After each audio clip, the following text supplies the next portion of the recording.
So, I know that this is the state of the college, but I've been thinking over the summer about things that are going on in the world that I feel we need to think about and talk about before we talk about the college.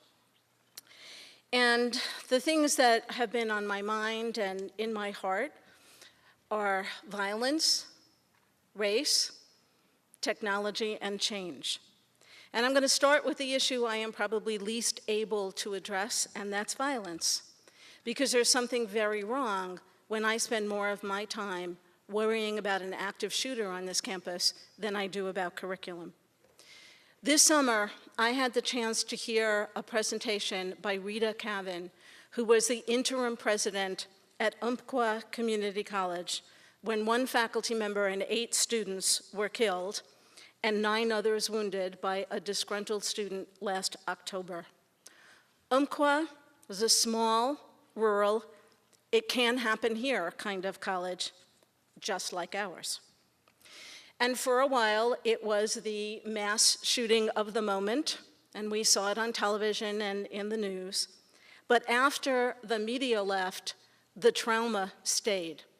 And I was shocked at the number of employees, and she didn't really address students as much, but the number of employees that took early retirement, were hospitalized, simply could not work because of what had happened.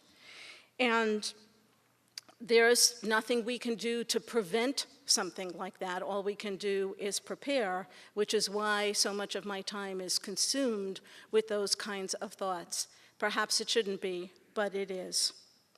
And when I think about race in 2016, it is so closely tied to violence.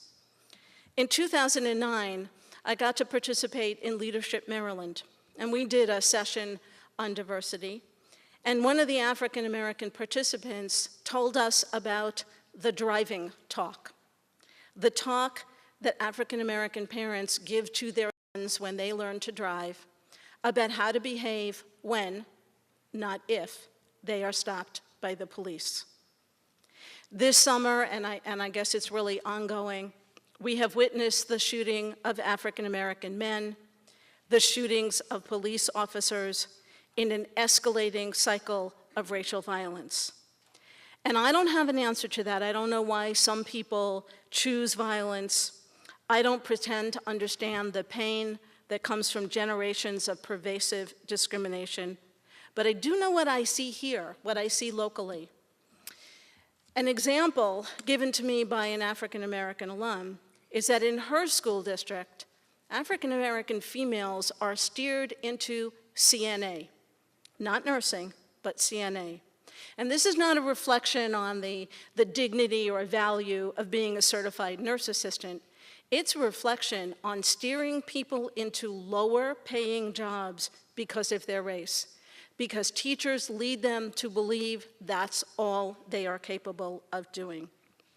When students are told, you can't, they will fulfill those expectations. And we see the results when they get here with an unpardonable achievement gap between minority students and white students. These are big issues, and they have to start with self-examination. The solution has to start with self-examination, with each of us looking inward and holding ourselves accountable for what we find there. In 2013, after George Zimmerman was acquitted of the murder of Trayvon Martin, President Obama was asked, should we start a national conversation on race? And this is what he said. I think it is going to be important for all of us to do some soul searching. Should we convene a national conversation on race? I haven't seen that be particularly productive when politicians try to organize conversations. They end up being stilted and politicized, and folks are locked into the positions they already had. On the other hand, in families and churches and workplaces, there's a possibility that people are a little bit more honest, and at least you can ask yourself your own questions. Am I wringing as much bias out of myself as I can? Am I judging people as much as I can based not on the color of their skin, but the content of their character? That would, I think, be an appropriate exercise in the wake of this tragedy. And since then, we've had too many more tragedies. And I've watched colleges and universities explode and their presidents get caught unaware, which made me realize, what do I really know about our students' experiences, or for that matter, my colleagues? And so I've started to ask. And that means being ready to accept the answers, even if they are not what I would like to hear. At the Black History Month luncheon last February, David McAllister Wilson, the president of Wesley Theological Seminary, said, "The deep learning of college and relationships is difference." And he said that Chesapeake College was uniquely positioned on the shore to engage in this work of discovery. And so I ask each of you, are we ready for deep learning? And finally, I've been thinking about technology and change. Last week, I heard a futurist say that 47% of the jobs we know now, and especially the middle-skill jobs that are the particular strength of community colleges, will be gone in 20 years. So what do we tell the 20-year-old welding student? You are guaranteed a job when you get your welding certificate, and we can guarantee you unemployment when you're 40. How do we help our students, and how do we ourselves imagine the unimaginable? It was only 11 years ago, in 2005, that Thomas Friedman wrote in The World is Flat that routine jobs would be outsourced, but creative jobs would stay here. Well, now we have artificial intelligence. And so newspaper articles, whether you read them in paper or online, are written by a computer. And I just read in the EDUCAUSE Review, which is an IT magazine, that students in a computer class never realized that their teaching assistant, Jill Watson, was not a real person. One student said she was suspicious because Jill Watson responded so quickly. And last week, there was this headline in the New York Times Business Day. In drones, Amazon sees dollar signs. And the article went on to say, Amazon wants to escape the messy vicissitudes of roads and humans. Amazon is planning warehouses staffed by robots, self-driving trucks, and drones to deliver packages to our doorsteps. People are messy and unpredictable, and Amazon is in business to make money, not to examine the social and moral implications of their decisions. That examination is what we as educators have to lead. Change is loss. Even positive change, like a new job or a new home, means giving up something familiar. And we know that people stay even in destructive situations because it's what they know. The current election clearly shows us that there are a lot of disaffected and alienated people in this country. People who have lost their jobs, people who believe they have lost their power. It's the nature of politics and of campaigns to offer easy answers, and I would say false promises, to complex problems that actually require complex solutions.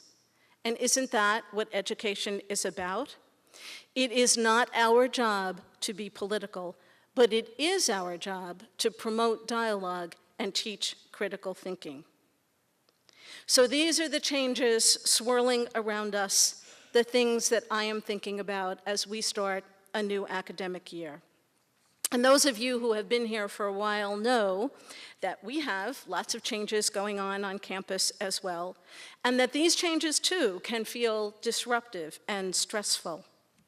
But they are also cause for celebration. A year ago, we gathered in our new Health Professions and Athletics Center. and we had our grand opening. And since that time, we've had 25 external groups come and hold their meetings there. We have conducted at least 8 tours that we could think of, including Controller Francho, and just last week, members of the House of Delegates Committee on Appropriations. We've had external athletic events and tournaments, and in February we're going to have the largest one, the state tournament. And what this has done is generated buzz in the community and even more concretely, inspired people to give to the college. So as a result of one tour, we had a substantial gift to name the yoga studio. And these cumulatively have led to the success of our capital campaign. We started the campaign with a goal of $3 million. We closed the campaign on June 30th with $3,266,438. In other words,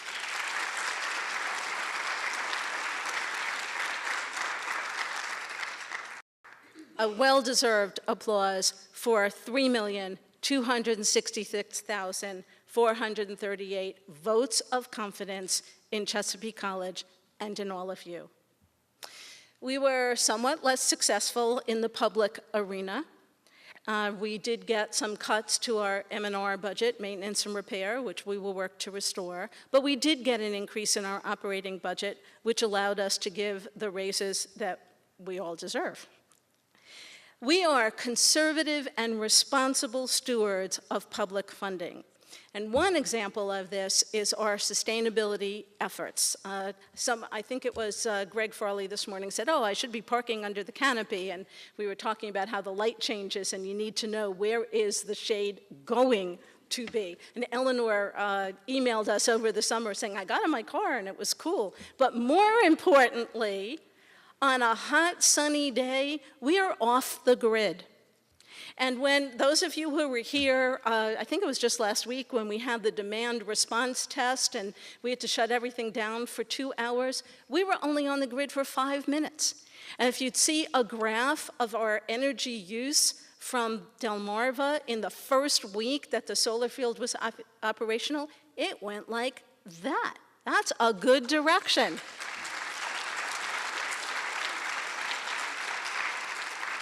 And we are about to be a demonstration site for new battery technology. The big issue with solar energy is you need to store it. And we have so many other projects going on related to the environment with about $3 million in external funding. So I want to congratulate Greg and Dick Bluchek and Paul Renshaw and Tim. Thank you for your efforts in making this happen. It's the right thing to do, and it actually pays. The most critical factor in our ongoing fiscal stability is enrollment. We are down again this year. It is manageable fiscally, but it's not yet a cause for celebration. And we are challenged. We can anticipate by 2025 a very small growth in the population of our service area of 19,000 people. 16,000 of whom are over the age of 60. Now that's a good thing if you're going into geriatrics or the service sector. It's not a good thing when you need to increase enrollment and get FTEs funded. We also are faced with the number of high school graduates that has not yet rebounded. So what are we doing? Well, we're instituting new programs, and congratulations, Nicole. I understand we have 9 students registered in Intro to Agriculture, a great start. We are offering a certificate in cosmetology down in the Dorchester Center, this Dorchester School for Career and Technology Education. And I have to tell you, I saw a great presentation once by a young woman who was getting her high school degree in cosmetology, and she said to the audience, my goal is law school, but I will never be without a job because I can cut hair. Now, I don't know about never, because I didn't think we ever imagined that computers would write news stories, but I do have a hard time imagining a robot cutting my hair. We're extending our online offerings, and we really need to look at online degrees, not just programs. We're integrating continuing education, workforce training, and credit programs, and creating pathways for students. In the outside world, credit and non-credit do not have much of a distinction. If people are interested in a health profession, or they're interested in criminal justice, or they're interested in the trades, they don't care about credit or not credit. They are looking for employment, and they're looking for opportunity. So we need to make sure that they have an entry point and they can proceed along to their goals. When we say students, we need to remember they may be in a continuing education program or a credit program. It doesn't matter to them. We are working with 3 school districts now. Ultimately, probably all 5 will participate on a proposal for a P-TECH school. And that's a freestanding school that will be on this campus, where students will start in the 9th grade and go through an associate degree with guaranteed paid internships and mentoring from local businesses. And as you can imagine, that's a challenge here on the shore. We don't have a lot of big businesses. We don't have a lot of high-tech companies. But we are going to create a model that will work for us.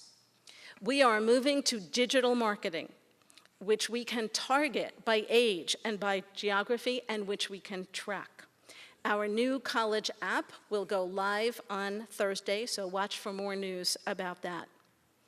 We are implementing the communications module from Ellucian that will allow us more timely and consistent contact with prospects and current students.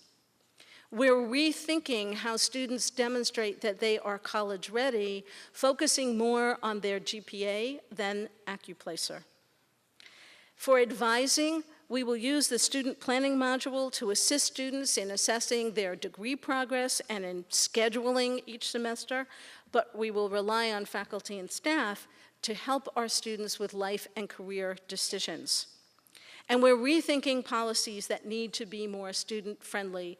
An example is, it used to be, especially this time of year, if you were a student, you got a notice, pay up by tomorrow, or we're taking you out of the class, which may have made sense when we had a waiting list. Does not make sense now. And what happened is students, they can't pay by Wednesday because they don't get paid till Friday.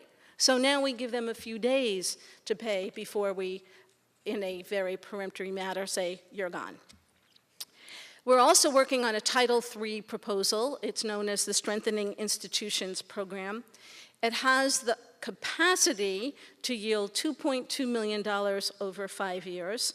And Elizabeth Devlin, Joan Seitzer, Elaine Wilson, Vinnie Marugi, and Jamie Gonzalez, and probably many of you will be called upon to work on this. We will focus on enrollment, both as a fulfillment of our mission, because it shows that we are serving our students, and because it is essential to our fiscal stability.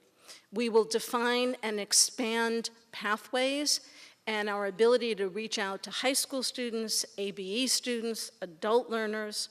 We'll increase our online offerings, and we'll do this with new forms of advising, with prior learning assessment, with technology, infrastructure, and software, and perhaps most importantly, with faculty and staff development.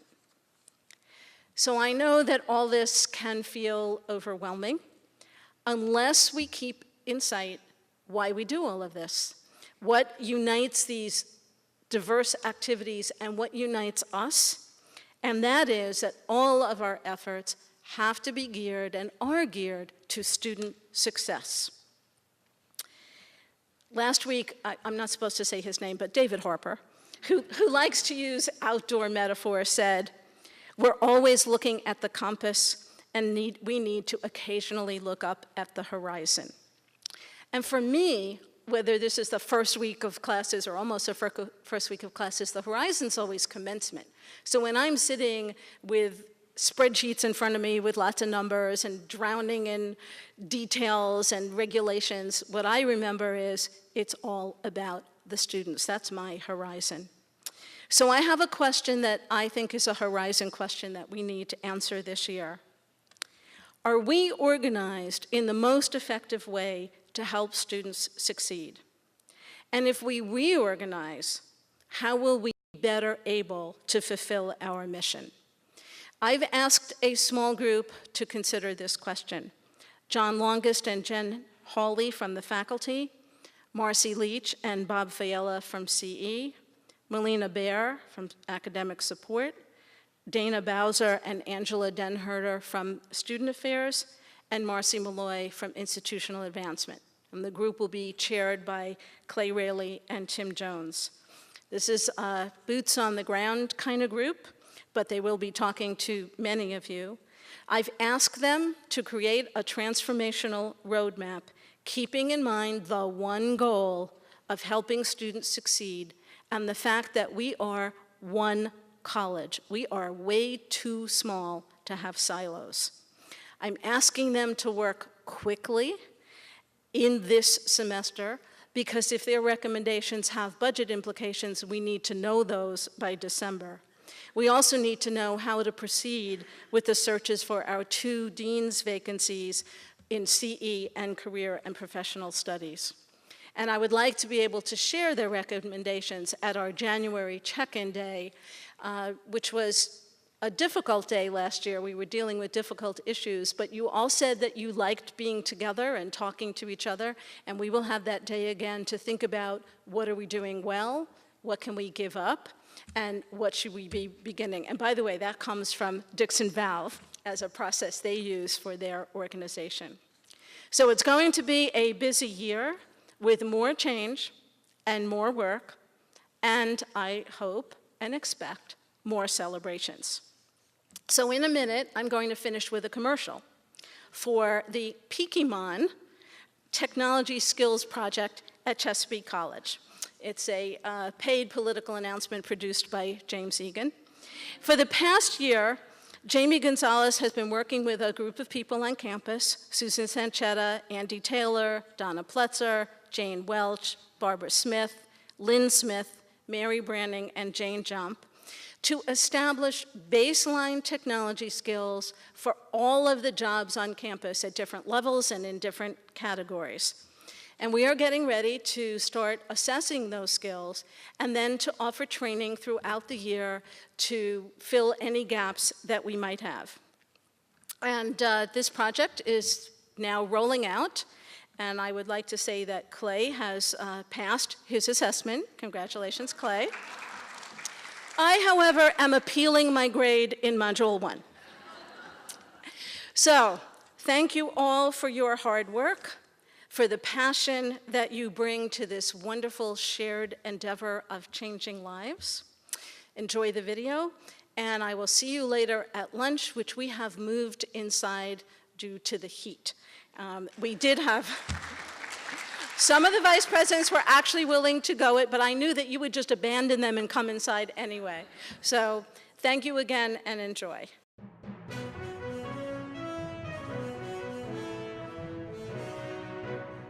The Pokemon, trademark pending, are running amok on campus. Each one of these little critters has a technology skill that'll help with your job.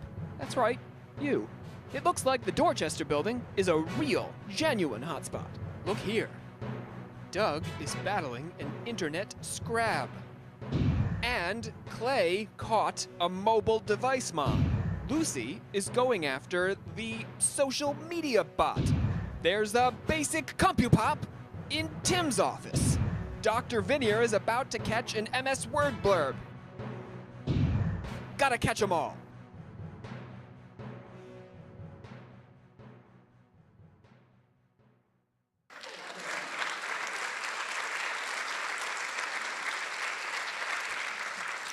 Thank you. See you all later.